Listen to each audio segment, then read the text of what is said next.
Hello friends, कैसे हैं आप लोग। उम्मीद करते हैं कि आप अच्छे होंगे और स्वस्थ होंगे। स्वागत है आपका आपके अपने यूट्यूब चैनल एजुकेशन पॉइंट पर।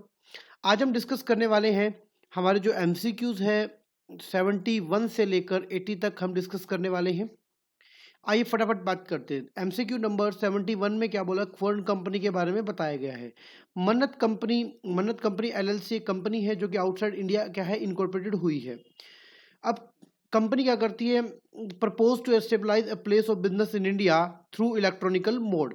मन्नत company LLC issued a prospectus to the citizen of India for subscription of Mannat Company securities. Mannat Company LLC has been into the business of the more than 2 years since the company received the commencement of the business certificate. मतलब 2 साल हो चुके हैं company को। India में पहली बार यहाँ पर क्या कर रही है, स्टेबलाइज कर रही है प्लेस ऑफ बिजनेस के बारे में प्रोस्पेक्टस इश्यू करने वाली है। The prospectus was duly dated. देखिए प्रोस्पेक्टस जो है वो डेटेड है, साइन है, but did not contain the particular, क्या नहीं है उसके अंदर देखना, याद रखना।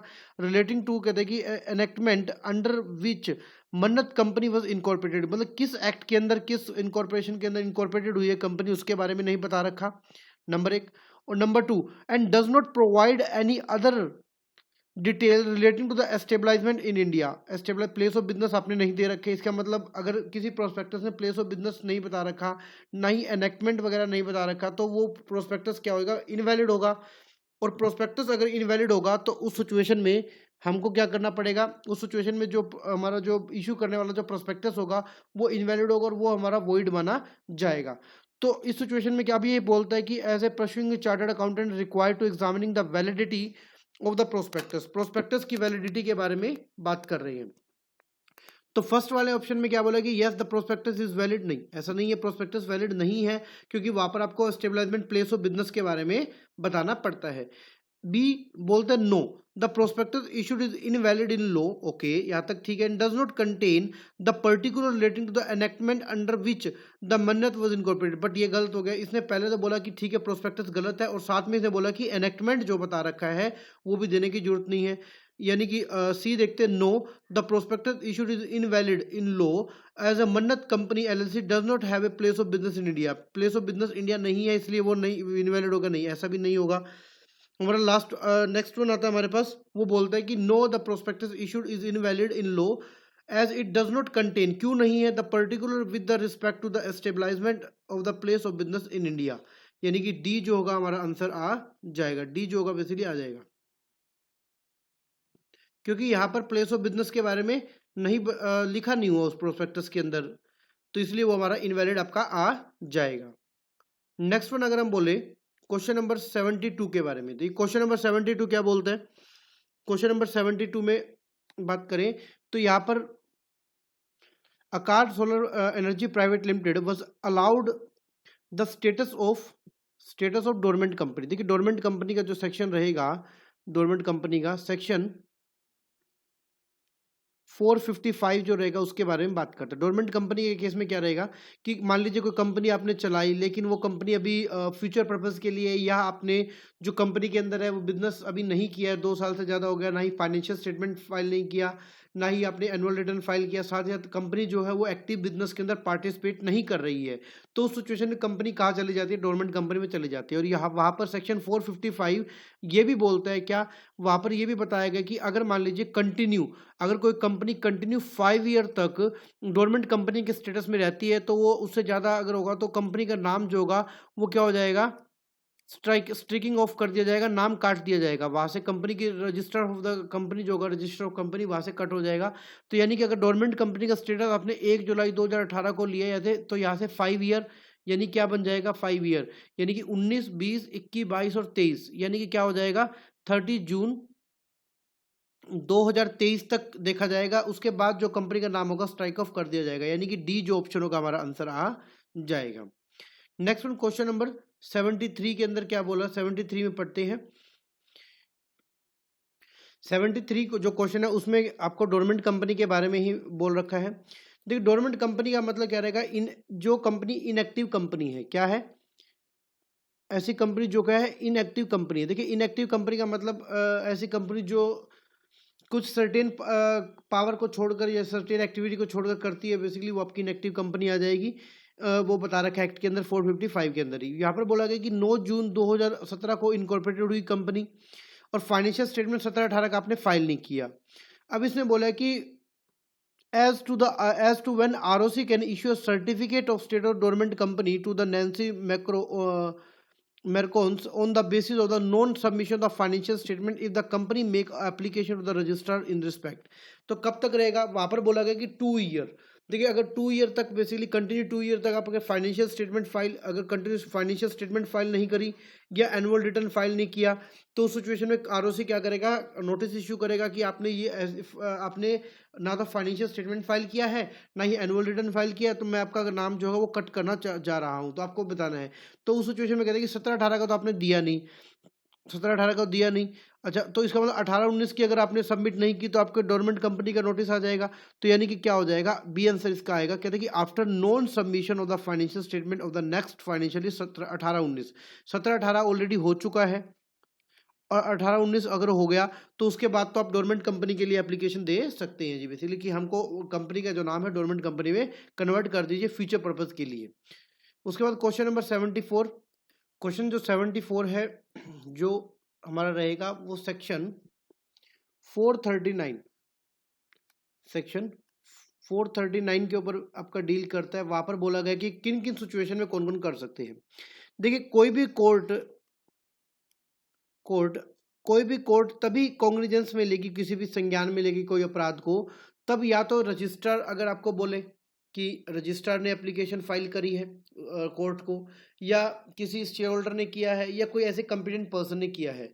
अगर कोई मैटर बेसिकली किसका है, शेयर ट्रांसफर को लेकर या शेयर इशू को लेकर है, तो वहां पर सेबी के द्वारा जो ऑथराइज पर्सन होगा बेसिकली वो कर सकता है। क्वेश्चन नंबर 74 उसी के ऊपर डील करते हैं। इसने बोला, आइए पढ़ते हैं।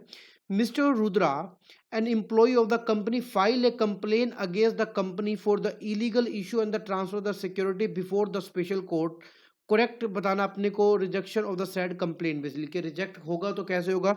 अब सिंपल सी बात है, आप एक चीज समझिए कि इस सिचुएशन के अंदर अगर मान लीजिए शेयर ट्रांसफर को लेकर बात है, तो यहाँ पर या तो सेबी क्या करेगा, बेसिकली एप्लीकेशन फाइल करेगा, या कोई ऐसा पर्सन है, person authorized by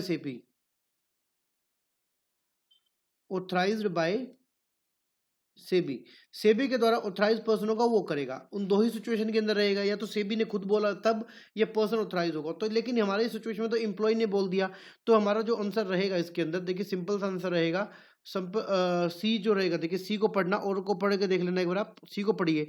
employ is not a competent person नहीं है फाइल करने के लिए against the company of the offence issue of the share issue and the transfer of the securities जो होंगे उसके लिए। तो सिचुएशन में क्या रहेगा, यहाँ पर आपको या तो सेबी बोलेगा या फिर कोई पर्सन ऑथराइज्ड बाय सेबी जो होगा वो आपका बोल सकता है, वही कंप्लेंट फाइल करेगा, तभी जो होगा कोर्ट जो होगा कॉग्निजेंस लेगा, take cognizance of the offence. Question number 75 की अगर हम बात करें तो 75 में क्या बोला, आइए देखते हैं। यहाँ पर आपको डायरेक्टर के बारे में बोल रखा है। देखिए डायरेक्टर कौन कौन से, एक तो होता है मिस्टर ए है, बी है, सी है, डी है और ई है, मतलब 5 डायरेक्टर होंगे। किस कंपनी के, इलाइट लिमिटेड के। बोर्ड ऑफ डायरेक्टर की अगर हम बात करें, जो मीटिंग हुई है, मिस्टर ए और सी और D have attend all the board meeting. A C D ने तो किया है, यानी कि बी जो बी है उसने 4 मीटिंग अटेंड की है आउट ऑफ 5 में से, और ई जो है वो फेल हो गया है मीटिंग अटेंड करने में। मिस्टर ई ना ही उसने वैकेट किया अपना ऑफिस को लेकर। You are required to correct the option बताना अपने को। देखिए ये जो क्वेश्चन रहेगा हमारे पास 75, इट डिपेंड ऑन सेक्शन 167 के ऊपर बात करते हैं। देखिए 167 की अगर हम बात करें, देखिए 167 सबसेक्शन 1 के अंदर बताया गया है कि अगर कोई भी डायरेक्टर, इसके अंदर भी बी रहेगा, कोई भी डायरेक्टर पूरे साल के अंदर कोई भी मीटिंग अटेंड नहीं करता विद और विदाउट नोटिस परमिशन के, तो वो क्या मान लिया जाएगा, डीम टू बी कहते हैं कि वैकेट मान लिया जाएगा, उसको हटा दिया जाएगा। अगर नहीं वहां से हटता तो बेसिकली क्या होगा, अगर नहीं वैकेट किया मान लीजिए उसने, तो फाइन जो होगा कितना, 1 lakh rupees, which may be extend कहते हैं कि टू कितना हो जाएगा, टू 5 लाख रुपीज तक हो जाएगा, और 1 साल की जेल भी, 1 ईयर का आपको जेल भी हो सकता है यहाँ पर। अच्छा, साथ ही साथ क्या होगा, आपका स्पेशल कोर्ट के अंदर भी आपका जो केस होगा वो चलाया जाएगा। देखिए अब पढ़ते हैं। सबसे पहले इसने बोला कि ए में mister E shall be punishable with imprisonment of up to 1 year, 1 साल की इम्प्रिजनमेंट, मिनिमम फाइन 1 लाख से लेके 5 लाख। सेकंड ऑप्शन नहीं आएगा क्योंकि 25,000 रुपये की कोई लिमिट ही वहाँ नहीं दे रखी। सी में बोल रखा है कि mister E is punishable with the trial if the special court think fit. हाँ जी, ट्रायल भी लग जाएगा, यानी कि ए भी ठीक है और थर्ड भी ठीक है, सेकंड गलत हो गया। फोर्थ कहता है कि punishment only with imprisonment up to 1 year, ऐसा भी नहीं है। तो यानी कि 1 और 3 में देखना कोई ऐसा ऑप्शन मिलता है अपने को। ए तो आपका ऑप्शन कट ही जाएगा, ए कट गया, बी कट जाए, बी आपका आंसर आ जाएगा। बी में क्या दे रखा है, 1 और 3 दे रखा है, सी कट जाएगा और डी, यानी कि बी आपका जो होगा सोल्यूशन आ जाएगा। क्वेश्चन नंबर 76 और पढ़ते आइए, उसमें क्या बोलता है, इसमें बोला गया कि the register ROC of the Mumbai have move an application under section 272 winding up के बारे में बात कर रहा है of the company act 2013 of the to the tribunal for the winding of the Yuddha company limited. The application have been pending before the tribunal. देखिए tribunal के आगे बेसिकली पेंडिंग पड़ी है। The tribunal considering the best interest of the party to the application has referred the matter of the proceeding pending before it is मेडिएशन conciliation panel के पास लेके जाना जाता है 422 के पास। 422 आपका मेडिएशन के बारे में बोलते हैं, काउंसिलेशन के। अगर मान लीजिए उसमें क्या बोला गया है, उसमें बोला गया कि अगर कोई भी केस पेंडिंग है किसी बिफोर ट्रिब्यूनल के पास, एपलेट ट्रिब्यूनल के पास या सेंट्रल गवर्नमेंट के पास, तो अगर उनको लगता है, ट्रिब्यूनल को लगता है या एपलेट ट्रिब्यूनल या गवर्नमेंट को या एसएससी को लगता है, जो भी उसके अंदर एग्रीव्ड है या बेसिकली जो भी उसके अंदर इन्वॉल्व है, तो वो एप्लीकेशन फाइल करके अपना केस जो का ट्रांसफर कर सकता है मेडिएशन काउंसिलेशन के पास। और वही जो क्या करेंगे 3 महीने के अंदर अपना जो टाइम पीरियड के अंदर जो 3 महीने का टाइम पीरियड होगा कुछ एक्सटेंशन के साथ, वो उसको जो भी डिसीजन होगा बेसिकली वहाँ पे मेडिएशन के अंदर कर दिया जाएगा, जो कि फाइनल और बाइंडिंग रहने वाला है। तो अब इसमें देखिए इसने क्या बोला कि you are required to state whether the tribunal can refer the proceeding before it to the mediation conciliation panel. कर सकता है या नहीं कर सकता? बिल्कुल कर सकता है, उनको कौन रोक सकता है? बिल्कुल कर सकते हैं, वो स्यू मोटर भी कर सकते हैं और या फिर एप्लीकेशन भी कर सकते हैं। Tribunal can suo motu refer an any matter pertaining to such proceeding to the mediation conciliation. ठीक है जी, पहला ठीक है, कर सकते हैं suo motu. The tribunal can not, ये गलत हो जाएगा, कैन नॉट काट दीजिए। डी देखना, डी में भी कह सकता है, क्या क्या बोल रखा है, can. The tribunal can suo motu refer to the matter pertaining to such proceeding to the mediation conciliation panel only after obtaining. कोई अप्रूवल लेने की जरूरत नहीं है। तो यानी कि हमारा जो ऑप्शन रहेगा ए जो होगा ऑप्शन आपका आ जाएगा, ए को आपको टिक करना पड़ेगा। नेक्स्ट जो क्वेश्चन रहेगा क्वेश्चन नंबर 77। देखिए 77 में क्या बोला, 77 ने बोला कि आइए पढ़ते हैं, हाइलाइटर चेंज करते हैं इसमें। Riya company limited incorporated under the companies act 2013 and political contribution दिया 1 लाख रुपए का टू पॉलिटिकल पार्टी को सेक्शन 182 के अंदर। Register under the section 29A of the representation of the people act 1951 के अंदर। याद करने की जरूरत नहीं है, मतलब रेहा कंपनी ने बेसिकली 1 लाख रुपए का क्या दिया है, पॉलिटिकल पार्टी में को कंट्रीब्यूशन दिया है। Statutory auditor of the company while reviewing the area donation made to the political party come across this transaction and found that no proper board resolution authorising the donation was made. कुछ भी नहीं किया। Accordingly the director of the company will face a punishment of the imprisonment up to 6 month and fine up to कहते 5 time. बिल्कुल जी, वहां पर भी लिखा हुआ है कि इतना फाइन आपको लगेगा अगर मान लीजिए आपने विदाउट ऐसी कुछ भी ऐसा किया, तो कॉन्ट्रावेंशन अगर किया 182 का। The amount of the contributions so made, you are required to examining that whether under which of the following category of the offence conducted by the director will fall considering the provision of the Companies Act 2013।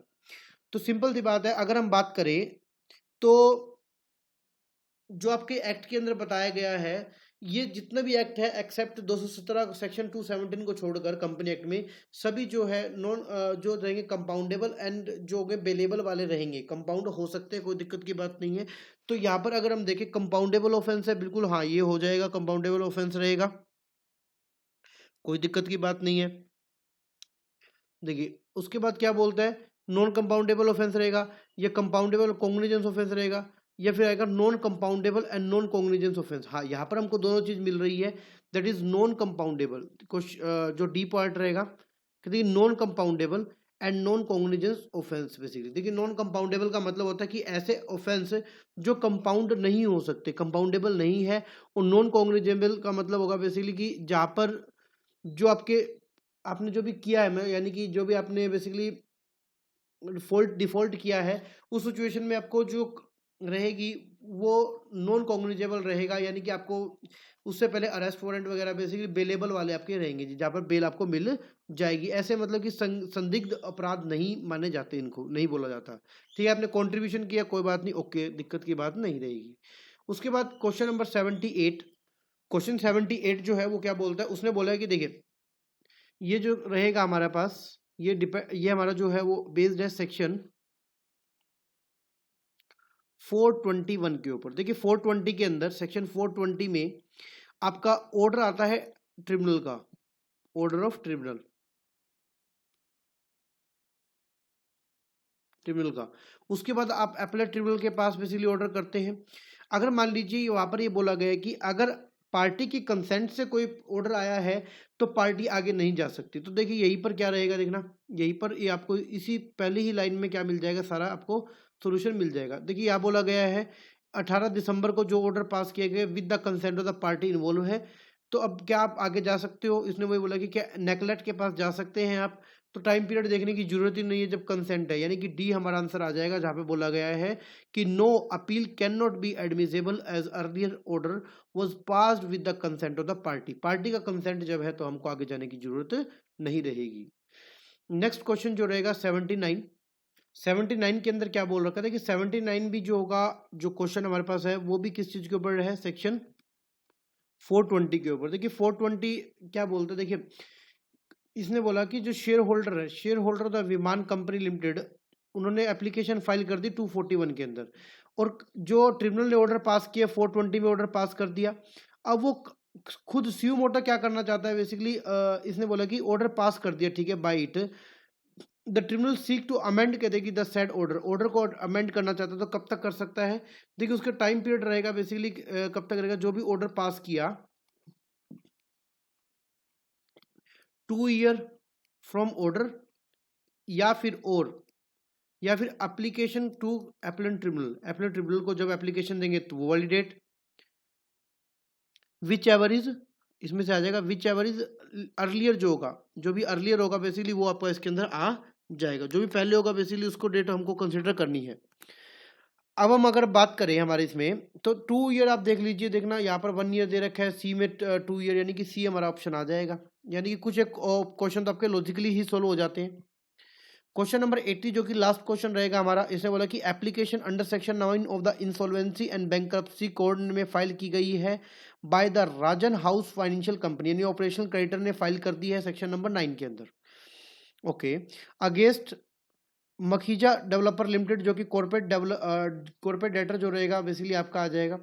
अच्छा, the application got admitted by the order of the NCLT, Mumbai में जो आपका आ गया वहाँ हो गया, after giving an reasonable opportunity of being heard करेगी टू मखीजा डेवलपर लिमिटेड को दिया गया है। The mister Ram was appointed as a interim resolution professional, mister Ram को लाया गया, और मखीजा जो डेवलपर लिमिटेड है make an appeal against the order of the NCLT, Mumbai की एनसीएलटी जो मुंबई है उसके आगे उसने अपील की, जो भी ऑर्डर पास किया। You are a legal adviser to Makhija limited are required to provide them with the best course of the action against the considering the provision of the Companies Act of the Insolvency and Bankruptcy, यानी कि जो order pass किया है अपने corporator के against वो उसको challenge कर रही है, वो चैलेंज कर रहे हैं, तो कर सकते नहीं कर सकते, बिल्कुल जी। देखिए जब आपका 420 में आपका ऑर्डर आता है तो 421 के अंदर आप ऑर्डर के अगेंस्ट आप जा सकते हैं, तो यानी कि इसके अंदर भी जा सकते हैं।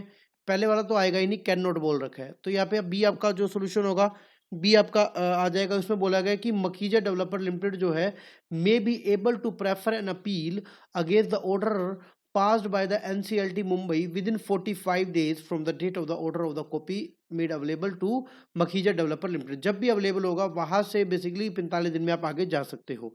सी भी नहीं आएगा, वहां पे लिख रखा है कैन नॉट, यहाँ पर दे रखा है 60 डेज, जो कि हमारे पास 60 डेज तो दे ही नहीं रखा 420 के अंदर, 421 के अंदर, तो वहां पर 45 डेज है, यानी कि हमारा जो आंसर आपका आ जाएगा, जो कि आंसर रहेगा बी, जो रहेगा हमारा राइट आंसर आने वाला है। तो हमने क्या किया है, आज डिस्कस कर लिया है हमारे 10 एमसीक्यूज को।